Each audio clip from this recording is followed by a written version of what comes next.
Hello दोस्तों, कैसे हैं? उम्मीद करते हैं आप लोग अच्छे होंगे। हम आपके लिए इतिहास का क्वेश्चन लेकर हैं जो क्लास 10th में 2025 के एग्जाम के लिए बड़ा ही महत्वपूर्ण होने वाला है। इसमें सभी चैप्टर का क्वेश्चन बाय क्वेश्चन मैं कराऊंगा। सिर्फ आपको क्वेश्चन का आंसर बताऊंगा, हर एक वीवीआई क्वेश्चन करवाऊंगा।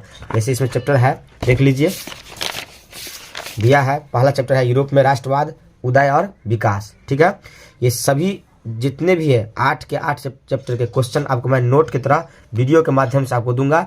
ठीक है, पहला चैप्टर का आज मैं कराने वाला हूं, जिसमें पार्ट 1 और पार्ट 2 वीडियो होगा। पार्ट 1 में 10 क्वेश्चन रहेगा जिसका आंसर आपको बताऊंगा। पार्ट 2 में भी 10 क्वेश्चन रहेगा जिसका आंसर मैं अगले वीडियो में बताने वाला हूँ। ठीक है, यदि हमारे चैनल पर नए हैं तो चैनल को सब्सक्राइब कीजिए, लाइक कीजिए, शेयर कीजिए। चलिए वीडियो को शुरू करते हैं। देखिए, यूरोप में राष्ट्रवाद, ये आपका चैप्टर है। हर एक क्वेश्चन मैं आपको बताऊंगा, आपको लिखना है, फेयर करना है। ठीक है, उसके बाद आपको पढ़ना है, रिवीजन करना है। इससे आपको बहुत से ज़्यादा फायदे होने वाले हैं। इसलिए आपको हर एक क्वेश्चन को कॉपी पेन के माध्यम से बैठिए, मेरे वीडियो को देखिए और फिर लिखिए और उसका फेयर बनाइए। चलिए वीडियो को शुरू करते हैं। पहला क्वेश्चन है, 1848 की फ्रांसीसी क्रांति के क्या कारण थे? ठीक है, इसका आंसर है 1848 ईस्वी की फ्रांसीसी क्रांति के प्रमुख कारण थे। पहला है मध्यम वर्ग का शासन पर प्रभाव। दूसरा है राजनीतिक दलों में संगठन का अभाव। तीसरा कारण है समाजवाद का प्रसार। चौथा है लुई फिलिप की नीति की असफलता। जिस तरह से मैंने फेयर किया है उसी तरह से आपको फेयर करना है। ठीक है, देखिए, इस क्रांति का सबसे प्रमुख कारण लुई फिलिप की नीति और जनता में उसके प्रति असंतोष था। वह जनता की तात्कालीन समस्याओं को सुलझाने में असमर्थ रहा, जिसके कारण क्रांति का सूत्रपात हुआ। ठीक है, पहला क्वेश्चन कंप्लीट हो गया। चलिए दूसरा क्वेश्चन को चलते हैं। दूसरा क्वेश्चन आपके पास है, जर्मनी के एकीकरण की बाधाएं क्या थी? ठीक है, इसका आंसर है जर्मनी के एकीकरण में निम्नलिखित प्रमुख बाधाएं थी, जिसमें आपको दिया गया है लगभग 300 छोटे छोटे राज्य। दूसरा है इन राज्यों में व्याप्त राजनीति, सामाजिक तथा धार्मिक विषमताएं। ठीक है, तीसरा है बाधाएं राष्ट्रवाद की भावना का अभाव। देख लीजिए, राष्ट्रवाद की भावना का अभाव। चौथा है ऑस्ट्रिया की हस्तक्षेप। और पांचवा है मेटरनिख की प्रतिक्रियावादी नीति।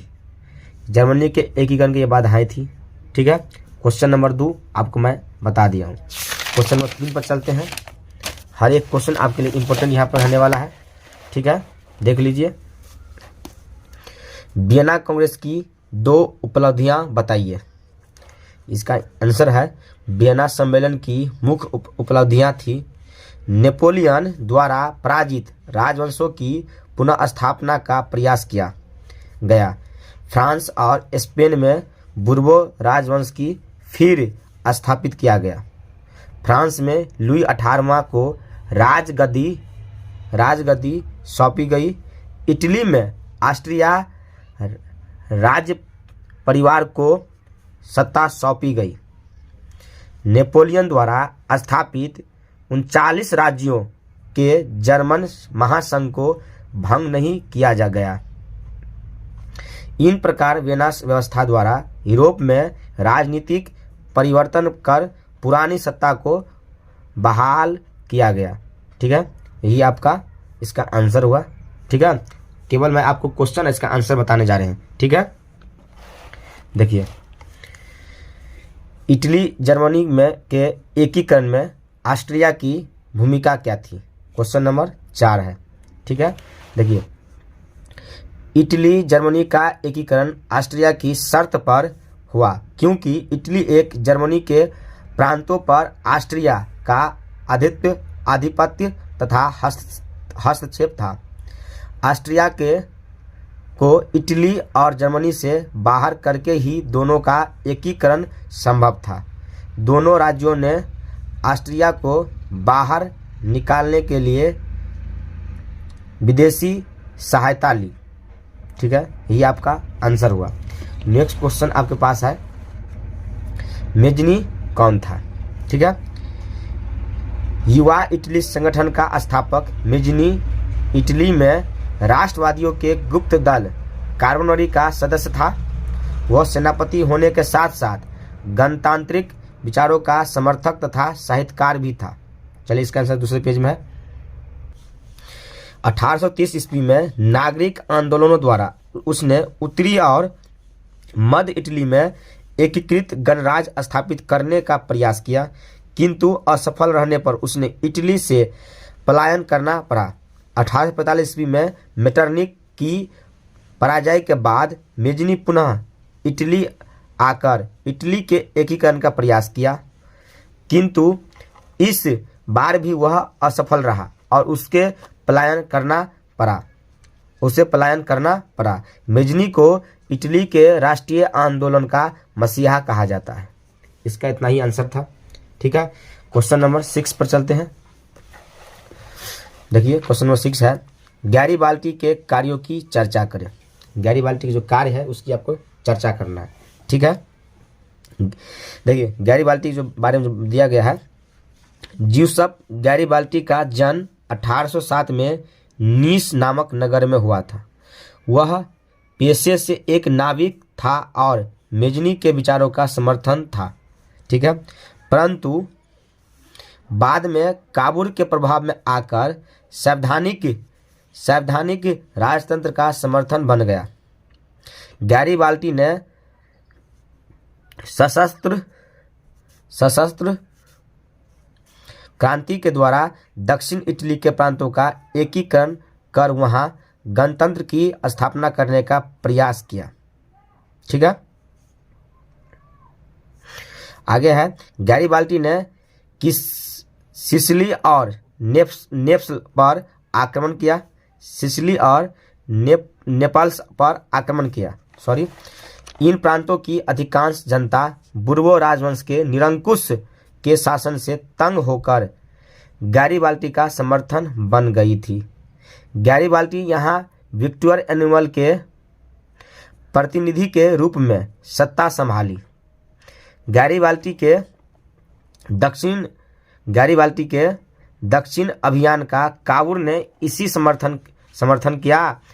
1862 ईस्वी में गैरीबाल्टी ने रोम पर आक्रमण की योजना बनाई। काबुल ने गैरीबाल्टी को इसका भी आंसर, इस अभियान का विरोध करते हुए रोम की रक्षा के लिए पिडमाउंट की सेना भेज दी। अभियान को बीच में ही गैरीबाल्टी की काबुल से भेंट हो गई तथा रोम अभियान वहीं खत्म हो गया। दक्षिणी इटली के जीते गए क्षेत्रों को गैरीबाल्टी ने विक्टर एनुअल को सौंप दिया।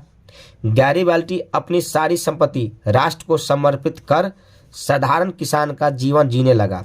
जिस त्याग, देशभक्ति और वीरता का परिचय उसने दिया, ऐसा उदाहरण संसार के इतिहास में बहुत कम मिलते हैं। गैरीबाल्टी ने इस क्षेत्र का भारतीय स्वतंत्रता संग्राम पर बहुत प्रभाव पड़ा। स्वयं लाला लाजपत राय ने गैरीबाल्टी की जीवनी लिखी है। ठीक है, ये क्वेश्चन बड़ा ही इंपॉर्टेंट था। वैसे सही चैप्टर का क्वेश्चन इंपॉर्टेंट ही है। देखिए नेक्स्ट क्वेश्चन जो आपके पास आ रहा है, क्वेश्चन है, इटली के एकीकरण में मेजनी का क्या योगदान था। ये क्वेश्चन एग्जाम में कई बार पूछे गए हैं, पूछे जाते हैं। ठीक है, मेजनी दार्शनिक, साहित्यकार, राजनेता के साथ साथ लोकतांत्रिक विचारों का समर्थक और कुशल सेनापति था।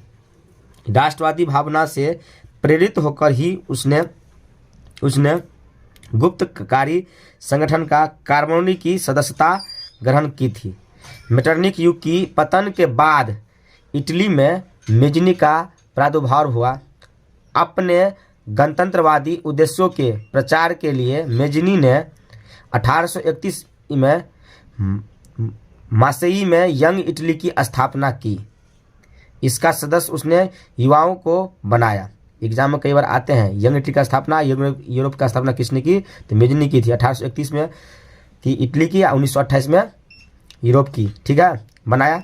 यंग इटली का एकमात्र उद्देश्य इटली को ऑस्ट्रिया के प्रभाव से मुक्त कर उसका एकीकरण करना था। ठीक है, चलिए आगे इसका आंसर बताते हैं। और उसने जनता जनार्दन तथा इटली का नारा बुलंद किया। उग्र राष्ट्रवादी विचारों के कारण मेजनी को निवासित होकर इंग्लैंड जाना पड़ा, निष्कासित होना चाहिए, होकर इंग्लैंड जाना पड़ा। वहां से भी उसने अपनी रचनाओं द्वारा इटली के स्वाधीनता संग्राम को प्रेरित करना चाहा। मिजनी को इटली के एकीकरण का पैगंबर कहा जाता है। ठीक है, ये क्वेश्चन बड़ा इंपॉर्टेंट ही था। चलिए आगे बढ़ते हैं। नेक्स्ट क्वेश्चन है, यूरोपीय इतिहास में घंटों का क्या अर्थ है? ये भी एग्जाम में कई बार आते हैं। ठीक है, घंटों शब्द का व्यवहार मूलतः मध्यकालीन यूरोपीय शहरों में यहूदियों की बस्ती के लिए किया गया, परंतु वर्तमान संदर्भ में यह विशेष धर्म, प्रजाति, जाति या समान पहचान वाले लोगों की एक साथ रहने वाले स्थान को इंगित करता है। इसका क्वेश्चन इंपॉर्टेंट ये भी था। आगे जो क्वेश्चन ये भी इंपॉर्टेंट है, देखिए क्वेश्चन नंबर 9, मेटरनिक युग क्या है? ऑस्ट्रिया के चांसलर मेटरनिक को 1815 से 1848 ईस्वी तक के काल को मेटरनिक युग कहते हैं। मेटरनिक युग 1815 से 1848 युग को मेटरनिक युग कहते हैं। मेटरनिक निरंकुश राजतंत्र में विश्वास रखता था और क्रांति का घोर विरोधी था। वह क्रांति का कट्टर शत्रु तथा क्रांति विरोधी भावनाओं का समर्थक था। वह राज्यों के दैवी अधिकारों में विश्वास रखता था। ठीक है, मेटरनिक युग क्या था, समझ गए आप। क्वेश्चन नंबर 10 क्वेश्चन आपको बताने हैं इस वीडियो में। राष्ट्रवाद क्या है? ठीक है, राष्ट्रवाद क्या है? राष्ट्रवाद किसी विशेष भौगोलिक, सांस्कृतिक या सामाजिक परिवेश में रहने वाले लोगों के बीच व्याप्त एक भावना, ठीक है, आगे बताते है, जो उनके परस्पर प्रेम और एकता को स्थापित करती है। यह भावना आधुनिक विश्वास में राजनीतिक पुनः जागरण का परिणाम है। ठीक है, इस वीडियो में आपको हम 10 क्वेश्चन बताए हैं। 10 क्वेश्चन आगे वीडियो में बताने वाला हूं। हम सिर्फ आपको क्वेश्चन बताएंगे, इसका आंसर बताएंगे। हम आपको फेयर बनाना है, फिर आपको पढ़ना है, आपको अपने आप आ जाएगा। ठीक है, यदि हमारे वीडियो को आपको अच्छा लगा हो तो लाइक कीजिए, सब्सक्राइब कीजिए। Thanks for watching. जय हिंद, वंदे मातरम।